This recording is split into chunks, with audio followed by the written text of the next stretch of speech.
إن الحمد لله نحمده ونستعينه ونستغفره ونعوذ بالله من شرور أنفسنا ومن سيئات أعمالنا من يهده الله فلا مضل له ومن يضلل فلا هادي له وأشهد أن لا إله إلا الله وحده لا شريك له وأشهد أن محمدا عبده ورسوله أرسله بالحق بشيرا ونذيرا يا أيها الذين آمنوا اتقوا الله حق تقاته ولا تموتن إلا وأنتم مسلمون يا أيها الناس اتقوا ربكم الذي خلقكم من نفس واحدة وخلق منها زوجها وبث منهما رجالا كثيرا ونساء واتقوا الله الذي تساءلون به والأرحام إن الله كان عليكم رقيبا يا أيها الذين آمنوا اتقوا الله وقولوا قولا سديدا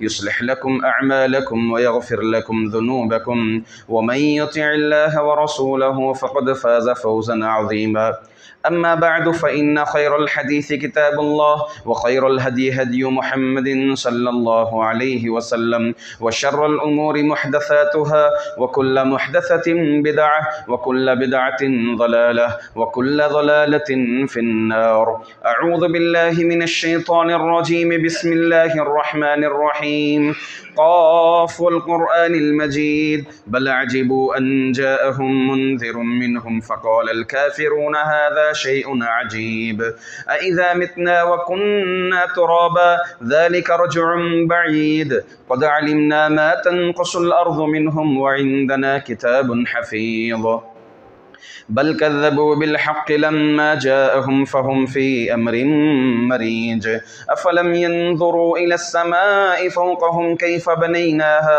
وزيناها وما لها من فروج والأرض مددناها وألقينا فيها رواسي وأنبتنا فيها من كل زوج بهيج تبصرة وذكرى لكل عبد منيب۔ تمام تعریفیں، بزرگی، بڑائی ایک اللہ وحدہ لا شریک کے لیے لائق اور زیبا ہے، جو وہی اس کائنات کا نظام چلا رہا ہے، دن کو رات سے اور رات کو دن میں تبدیل کرتا ہے، اسی طرح موسموں کی تبدیلی کرتا ہے۔ اس کے بعد بے شمار انگنت لامحدود درود و سلام ہو آخری پیمبر محمد مجتبیٰ مصطفیٰ صلی اللہ علیہ وسلم پر، جنہوں نے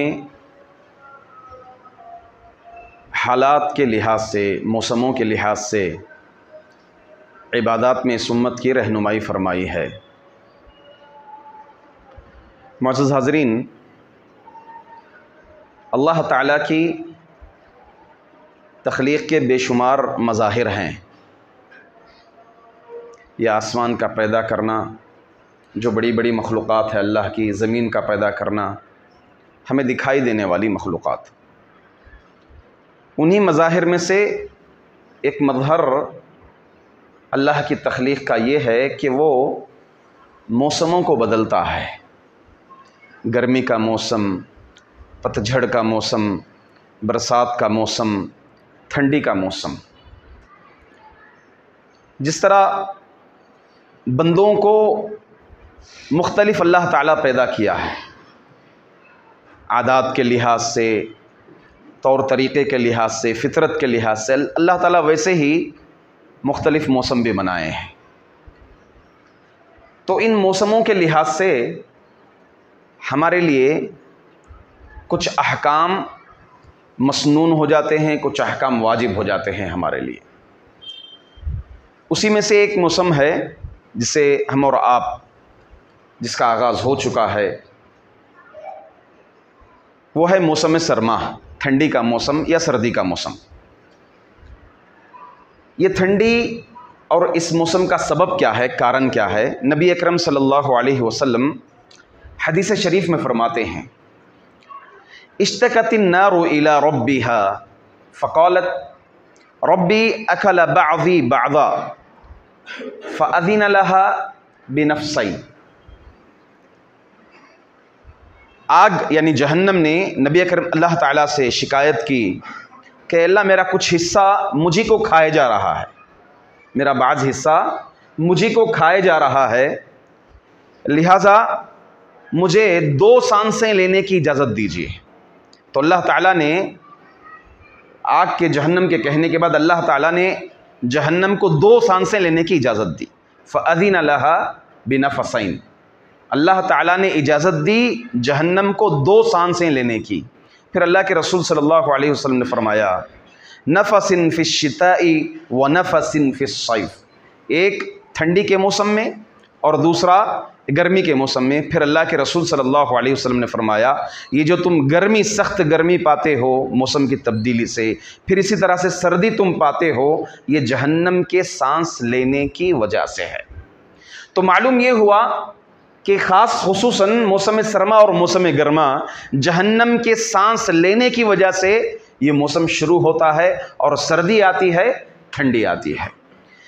خصوصاً اس موسم کی، ٹھنڈی کے موسم کی فضیلت حدیث میں اور صحابہ کے آثار سے وارد ہے۔ اللہ کے رسول صلی اللہ علیہ وسلم فرماتے ہیں، اس حدیث کے راوی حضرت ابو سعید خدری رضی اللہ عنہ فرماتے ہیں الشتاء ربیع المؤمن، موسم سرما مومن کے لیے بہار ہے، مومن کے لیے بہار ہے۔ قصر نہارہ فصام وطال لیلہ فقام، فرماتے ہیں اس کا دن شارٹ ہوتا ہے، روزہ رکھ لیتا ہے مومن، دن شارٹ ہوتا ہے تو مومن کیا کرتا ہے؟ روزہ رکھ لیتا ہے، اور اس کی رات طویل ہوتی ہے تو اس اعتبار سے لمبا قیام کا موقع مل جاتا ہے۔ تو اللہ کے رسول صلی اللہ علیہ وسلم نے فرمایا واقعی مومن، وہ مومن جو عبادت گزار ہے، عبادت کا پیاسا ہے، عبادت کا جذبہ رکھتا ہے، اس کے لیے گویا یہ موسم سرما ایک بہار ہے اس کے لیے نیکیاں لوٹنے کا۔ حتیٰ کہ حضرت عمر بن الخطاب رضی اللہ عنہ فرماتے ہیں الشتاء غنیمت العابدین، موسم سرما نیکیاں لوٹنے کا، نیکیاں جمانے کا، عبادت کرنے والوں کے لیے ایک بہترین موقع ہے، غنیمت ہے۔ اور حضرت عبید بن عمیر تابعی ہیں، فرماتے ہیں کان یقال اذا جاء الشتاء، یہ سلف میں مشہور تھا، کیا مشہور تھا؟ کہ جب ٹھنڈی کا موسم آتا تو یہ کہا جاتا تھا یا اہل القرآن طال اللیل لصلاتکم وقصر النہار لصیامکم، اے اہل قرآن یعنی تہجد گزارنے والوں، قرآن کی تلاوت کرنے والوں، لمبا لمبا قیام کرنے والوں، تمہارے لیے ایک موقع آ گیا کہ موسم سرما آ گیا ہے، ٹھنڈی کا موسم آ گیا ہے، لہٰذا تمہارے روزوں کے لیے دن شارٹ ہو گیا ہے اور تمہارے قیام کے لیے رات طویل ہو گئی ہے۔ اور حتیٰ کہ بعض سلف سے یہ تک واقعہ منقول ہے کہ ایک سلف میں سے ایک سلف مرض الموت میں تھے تو لوگ عیادت کے لیے آ رہے تھے، کچھوں نے صحابہ کا نام ذکر کیا ہے، کچھوں نے تابعین کا نام ذکر کیا ہے، تو بعض سلف کہیں گے ہم، تو لوگ عیادت کے لیے آ رہے تھے، اچانک وہ اپنے مرض الموت میں رو رہے تھے۔ جو عیادت کے لیے لوگ آئے تھے، لوگوں نے پوچھا بھائی بات کیا ہے آپ کے رونے کی، کیوں رو رہے ہیں؟ تو سب سے پہلے معاملہ کلیئر کیا کہ یہ نہ سمجھیں کہ ہم مرنے والے ہیں، مرض الموت میں ہیں، ابھی ہماری موت قریب آ رہی ہے، اس موت کے ڈر کی وجہ سے ہم رو رہے ہیں، یہ نہ سمجھیں آپ۔ ہمارے رونے کی وجہ یہ ہے کہ گرمی کے موسم میں روزہ رکھنے کا مزہ اور ٹھنڈی کے موسم میں رات میں قیام کرنے کا یہ موقع ہمیں پھر نہیں نصیب ہوگا۔ اللہ اکبر۔ عبادت سے لطف اٹھاتے تھے صحابہ، سلف صالحین عبادت میں لطف اٹھاتے تھے۔ ایسا نہیں کہ ہماری طرح بس جیسے ہی فرضیت ساقط ہو جائے، کب سے نماز پڑھ لیا بس ادائیگی ہو گئی، فرض ادا ہو گیا باہر نکلے، گویا منافق کی علامت کہ جیسے ہی ادائیگی ہو گئی اپنا کام ہو گیا، کہ منافق کی مثال جیسے دی گئی کہ ایک منافق کی مثال اس چڑیا کی طرح ہے جس کو پنجرے میں رکھا جائے، تو ہمارا معاملہ مسجد سے ایسے ہی، نماز ہوئی، جمعہ ہوئی، اللہ اکبر، لوگ ایسے نکلتے ہیں کہ گویا سروں پر پہاڑ ہیں، پنجڑے میں چڑیے کی طرح چڑیے کو بند کر کے جس طرح قید خانے میں کر دیتے ہیں مسجد کے اندر، ایسا معاملہ ہے۔ تو سلف صالحین عبادات میں لطف اٹھاتے تھے۔ تو حاضرین، خصوصاً اس موسم میں بعض فقہی مسائل ہیں جو خصوصاً وضو اور نماز سے تعلق رکھتے ہیں. انشاءاللہ آج خطبہ جمعہ میں یہی ذکر کرنے کی کوشش کروں گا. موسم سرما میں وضو کرنے کی فضیلت زیادہ ہو جاتی ہے. نبی اکرم صلی اللہ علیہ وسلم نے فرمایا الا ادلکم علی ما یمحو اللہ بہ الخطایا ویرفع بہ الدرجات اسباغ الوضوء علی المکارہ. اللہ کے رسول صلی اللہ علیہ وسلم نے صحابہ سے پوچھا کیا میں تمہیں ایسی چیز نہ بتا دوں جس سے گناہ مٹتے جاتے ہیں اور درجات اونچے ہوتے جاتے ہیں؟ تو صحابہ نے پوچھا کیوں نہیں اللہ کے رسول، بتائیے ہمیں. تو اللہ کے رسول صلی اللہ علیہ وسلم نے پہلا جملہ یہ فرمایا اسباغ الوضوء علی المکارہ، کہ سخت سردی یا ایسی مشقتوں کے باوجود وضو کرنا. اللہ اکبر. اس سے کیا ہوتے ہیں؟ نیکیاں بڑھ جاتے ہیں، گناہ مٹ جاتے ہیں اور درجات بلند ہوتے جاتے ہیں. تو موسم سرما میں خصوصاً وضو کرنا، سردی کے باوجود آستین کو چڑھانا، سردی کے باوجود پانی کا استعمال کرنا ایک دشوار ہے، ایک مشکل کام ہے. اس موسم سرما میں اس کے باوجود ایک مومن وضو کرتا ہے نماز کے لیے، یا ایک مومن وضو کی حالت میں رہنے کی کوشش کرتا ہے، تو اس کے لیے یہ فضیلت ہے کہ اس کے درجات بلند ہو جاتے ہیں اور اس کے گناہ معاف ہو جاتے ہیں. اور خصوصاً موسم سرما میں کچھ لوگ وضو میں ایک غلطی یہ کرتے ہیں کہ اپنی ایڑیوں کو نہیں دھلتے. صحیح معنی میں وضو مکمل طرح سے نہیں کرتے، کچھ ایڑیاں سوکھی سوکھی رہتی ہیں. نبی اکرم صلی اللہ علیہ وسلم ایسی چیز کو دیکھ کر کے کہ کچھ صحابہ اکرام جلدی جلدی وضو کر رہے تھے، اللہ کے رسول صلی اللہ علیہ وسلم نے فرمایا ویل للعقاب من النار، کہ ایڑیوں کا سوکھا ہوا حصہ کل جہنم میں ہوگا، ایڑیوں کا سوکھا ہوا حصہ آگ میں جلایا جائے گا. حضرت عبداللہ بن عمر رضی اللہ عنہ فرماتے ہیں کہ اللہ کے رسول صلی اللہ علیہ وسلم 2 یا 3 مرتبہ یہ عرض کیا. تو عموماً سردی میں وضو صحیح معنی میں ہاتھ پھیرتے نہیں ہیں. وضو کے اعضاء پر ہاتھ پھیرنا چاہیے. پانی کے صرف کچھ لوگ ہوتے ہیں پانی بہاتے ہوئے اپنے پیر کو چھوڑ دیتے ہیں، نہیں، ہاتھ پھیلانا چاہیے، ہاتھ گھمانا چاہیے، ان اعضاء پر ہاتھ گھمانا چاہیے، تبھی جو ہے وضو ہوئے گا. یہ شرط ہے وضو کی قبولیت کے لیے. تو عموماً لوگ سرما کے موسم میں، ٹھنڈی کے موسم میں ایڑیوں کے حصے کو چھوڑ دیتے ہیں، تو ان کے لیے وعید نبی اکرم صلی اللہ علیہ وسلم نے فرمائی. اسی طرح موسم سرما میں وضو ایک بار بھی کر سکتے ہیں، 2 بار بھی کر سکتے ہیں، 3 بار بھی کر سکتے ہیں. یہ شریعت میں وارد ہے، نبی اکرم صلی اللہ علیہ وسلم کا خود عمل ہے. موسم سرما میں اگر کوئی ٹھنڈی محسوس کرتے ہیں تو وہ ایک بار بھی وضو کر سکتے ہیں.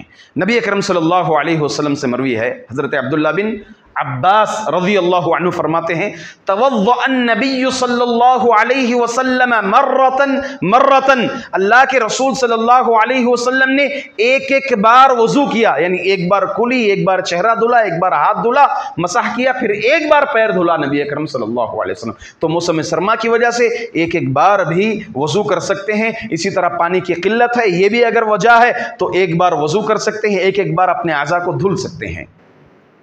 اسی طرح موسم سرما میں ایک چھوٹ ہے، ایک اختیار ہے، ایک آپشن ہے، وہ ہے تیمم کا.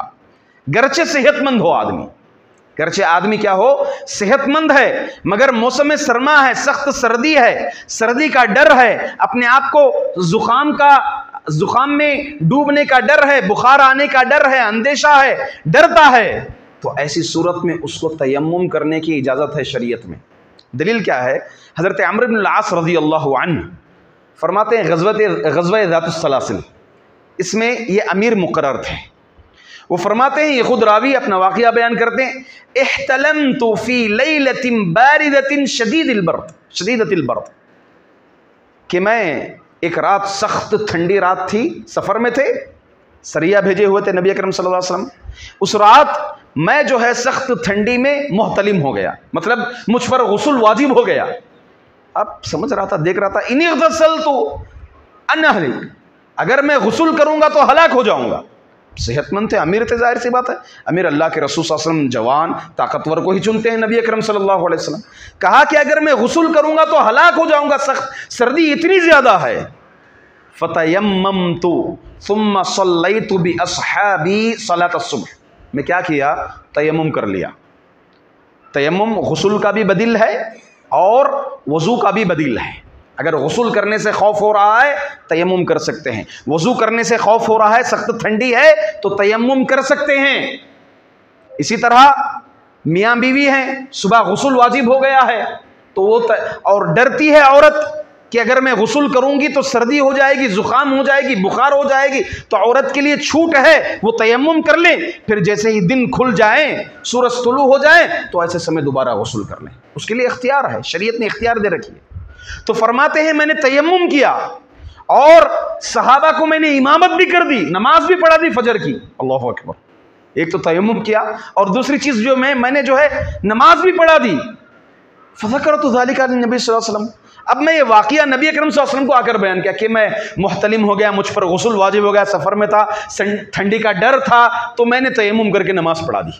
اب نبی اکرم صلی اللہ علیہ وسلم دیکھیے امتحان لے ان کا، اللہ کے رسول صلی اللہ علیہ وسلم نے فرمایا تو نے اس حالت میں امامت کی لوگوں کی، اس حال میں کہ تو جنوبی تھا، اللہ اکبر۔ اللہ کے رسول صلی اللہ علیہ وسلم نے کہا جنوبی حالت میں تو نے امامت کی؟ فوراً صحابی رسول کہتے ہیں کہ مجھے یہ آیت یاد آ گئی، دلیل، اللہ اکبر، یہی ہمارا اصول ہے، دلیل قرآن سے، دلیل حدیث سے، یہی ہمارا اصول ہے۔ فوری طور پر مجھے یہ آیت آ گئی، کیا آیت؟ وَلَا تَقْتُلُوا أَنفُسَكُمْ إِنَّ اللَّهَ كَانَ بِكُمْ رَحِيمًا، تم اپنے آپ کو قتل مت کر لو، اپنے آپ کو ہلاکت میں مت ڈال لو، اس لیے کہ اللہ تعالیٰ تم پر رحم کرنے والا ہے، اللہ تعالیٰ رحم کرنے والا ہے، اللہ اکبر۔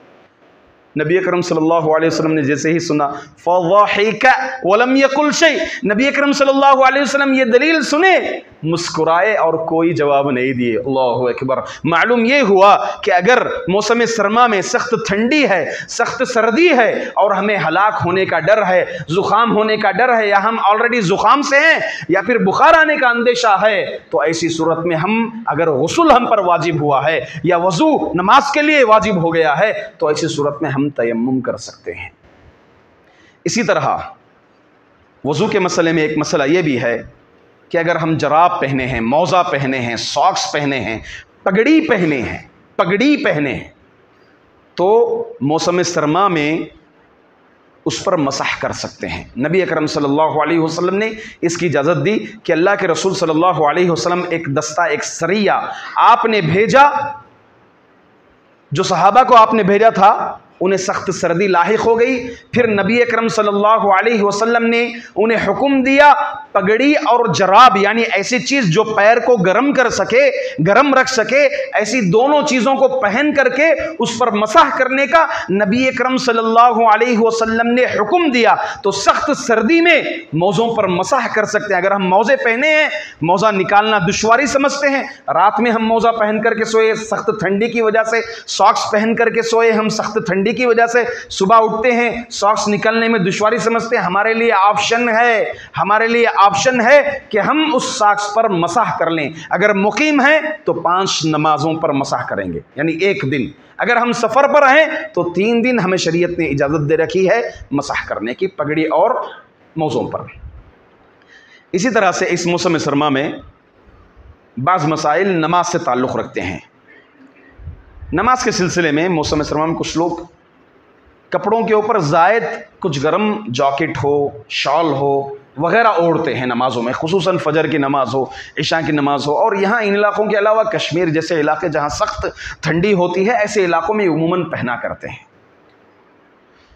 تو کپڑوں کے اوپر کپڑا زائد ڈال سکتے ہیں، شرط یہ ہے کہ اس میں اپنے منہ کو نہیں ڈھانپنا چاہیے، منہ یہ حصہ، اس منہ کے حصے کو قطعاً ڈھانپنا نہیں چاہیے، اور حدیث میں خصوصاً استثناء کی گئی ہے اس چیز کی کہ اپنے منہ کو نہیں ڈھانپیں، اپنے منہ کو نہیں ڈھانپیں۔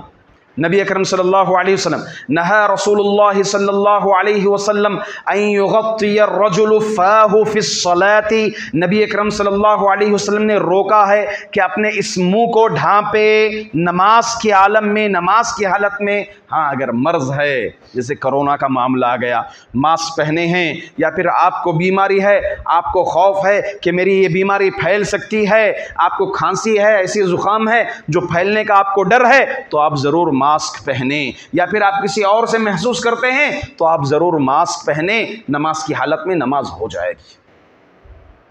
یہ خصوصاً ٹھنڈی کی وجہ سے اپنے منہ کو ڈھانپنا یہ نماز میں جائز نہیں ہے، نبی اکرم صلی اللہ علیہ وسلم نے اس سے روکا ہے۔ اسی طرح صدل یعنی چادر اوڑے ہیں، نماز کے عالم میں چادر ڈالے ہیں، چادر کو اس طرح لٹکا کے رکھنا، شال اوڑھتے ہیں کچھ لوگ یا چادر اوڑھتے ہیں نماز میں سخت ٹھنڈی کی وجہ سے، اس طرح لٹکانا کہ اس کے دو کنارے بھی کھلے ہیں اور ٹخنے سے نیچے جھول رہے ہیں، ٹخنے کے نیچے زمین کو لگ رہے ہیں، اس سے بھی نبی اکرم صلی اللہ علیہ وسلم نے منع فرمایا۔ اس کو کہتے ہیں صدل، یعنی دونوں کنارے کھلے ہوں اور وہ کنارہ پیر کے نیچے ٹخنے کے نیچے آ رہا ہے۔ جس طرح ہمیں ازار ٹخنے کے نیچے پہننے کی اجازت نہیں ہے، چاہے وہ ثوب ہو، کرتا ہو، چاہے وہ پائجامہ ہو، ازار ہو، پینٹ ہو، کچھ بھی ہو، ٹخنے کے نیچے پہننا جائز نہیں ہے۔ ویسے ہی جو ہے اگر ہم زائد کپڑا اوڑے ہیں اس کو ٹخنے کے نیچے رکھنا قطعاً درست نہیں ہے۔ حدیث اس طرح ہے، نبی اکرم صلی اللہ علیہ وسلم فرماتے ہیں نہا رسول اللہ صلی اللہ علیہ وسلم عن السدل فی الصلاۃ، نبی اکرم صلی اللہ علیہ وسلم کپڑوں کو نیچے لٹکانے سے منع فرمایا، خصوصاً نماز کے عالم میں، یعنی ٹھنڈی کے عالم میں آپ ایک چادر اوڑے ہیں، زائد چادر، جس کا کنارے دو کنارے ٹخنے سے نیچے جا رہے ہیں، زمین پر لڑ رہے ہیں، ایسی حالت سے نبی اکرم صلی اللہ علیہ وسلم نے منع فرمایا ہے۔ اور اس کے برعکس یہ چھوٹ ہے کہ اگر ہم نماز میں دستانہ پہنے ہیں، ہینڈ گلوز دستانہ پہنے ہیں تو شریعت میں اجازت ہے۔ ٹھنڈی کی وجہ سے اگر ہم دستانہ پہن کر کے سجدہ بھی کرتے ہیں، کیونکہ سجدے میں 5 اعضاء ہیں، ہاتھ، پیر، گھٹنے، پیشانی اور ناک، یہ 5 حصے لگنا ہے۔ اگر ہم اپنے ہاتھ کو لگاتے ہیں باوجود اس کے کہ دستانہ پہن کر کے، تو جو شریعت میں مقصود ہے وہ چیز حاصل ہو گئی ہے۔ نبی اکرم صلی اللہ علیہ وسلم ہاتھ کو رکھنے کے لیے کہا دستانے کے ساتھ، بغیر دستانے کے اس کی قید نبی اکرم صلی اللہ علیہ وسلم نے نہیں لگائی۔ لہٰذا سردی کے عالم میں اگر کوئی دستانہ ہینڈ گلوز پہنا ہے تو وہ ہینڈ گلوز کے ساتھ نماز پڑھ سکتا ہے، اس کی نماز ہو جائے گی، اس میں کوئی ممانعت شریعت میں نہیں ہے۔ اسی طرح سخت سردی ہے، ہم ایسے مقام پر پڑھ رہے ہیں، کچھ مساجد میں ایسا بھی ہوتا ہے وہاں پر جائے نا مصلی مسجد جو ہوتی ہے ٹائلسوں کی ہوتی ہے، اگر سخت ٹھنڈی ہے ٹائلس ہے سامنے، ہاں عموماً آدمی کے نیچے کچھ کپڑا ہو، جائے نماز یا مصلی ڈال کر کے اگر نماز پڑھیں تو کوئی حرج نہیں ہوتا، ٹائلس ہے نیچے، سخت سردی کا ڈر ہے، تو ایسی صورت میں سجدے کے سمے اپنے کپڑے کو یا پھر اپنی ٹوپی اگر پہنا ہے تو ٹوپی کو یہاں تک پہن کر کے اپنی ٹوپی پر ٹیک لگا کر، یعنی سجدہ جو ہے اپنی ٹوپی پر کر سکتا ہے، سجدہ گاہ جو مقام ہے، یا پھر وہاں پر ایک کپڑا زائد کر لیا، زائد کپڑے کو ہٹا لیا، کپڑا پہنا ہے یا پھر چادر اوڑا ہے تو اس چادر کو سجدہ گاہ میں رکھ کر کے وہ جگہ سجدہ کر سکتا ہے۔ اس کی دلیل ہے نبی اکرم صلی اللہ علیہ وسلم، حضرت انس رضی اللہ عنہ فرماتے ہیں کننا نصلی مع النبی صلی اللہ علیہ وسلم، ہم نبی کریم صلی اللہ علیہ وسلم کے ساتھ نماز پڑھے، فیضع احدنا طرف الثوب من شدت الحر فی مکان السجود، تو ہم میں کا ایک کپڑے کا کنارہ، چادر اوڑا کرتے تھے عموماً، کپڑے کا کنارہ سخت گرمی کی وجہ سے، چونکہ نیچے گرمی میں پیشانی لگنے سے ناک لگنے سے گرمی محسوس ہوتی ہے، تو لہٰذا ہم کپڑے کا کنارہ سجدہ گاہ پر ڈالتے تھے اور اس کے اوپر سجدہ کرتے تھے۔ تو یہ دلیل ہے۔ اگر اسی طرح سردی ہے، سخت سردی ہے، سردی میں پیشانی لگنے سے ڈر ہوتا ہے یا سردی محسوس کرتے ہیں، تو ایک نمازی کے لیے جائز ہے کہ وہ کپڑا ڈال لیں اپنے سجدہ گاہ کی جگہ پر اور پھر اس پر سجدہ کریں۔ اسی طرح نماز سخت سردی کی وجہ سے 2 نمازیں اکٹھا کر سکتے ہیں۔ کون سی 2 نمازیں؟ مغرب اور عشاء، یعنی نماز مغرب کے وقت عشاء کی نماز بھی جمع کر سکتے ہیں سخت سردی کے عالم میں۔ دیکھیں شریعت میں سفر ہے، سفر میں مکمل چھوٹ ہے، وہ 2 نمازیں جمع کر سکتا ہے، ظہر عصر قصر کے ساتھ جمع کر سکتا ہے۔ اسی طرح مغرب عشاء قصر کر سکتا ہے، دونوں کو جمع کر سکتا ہے۔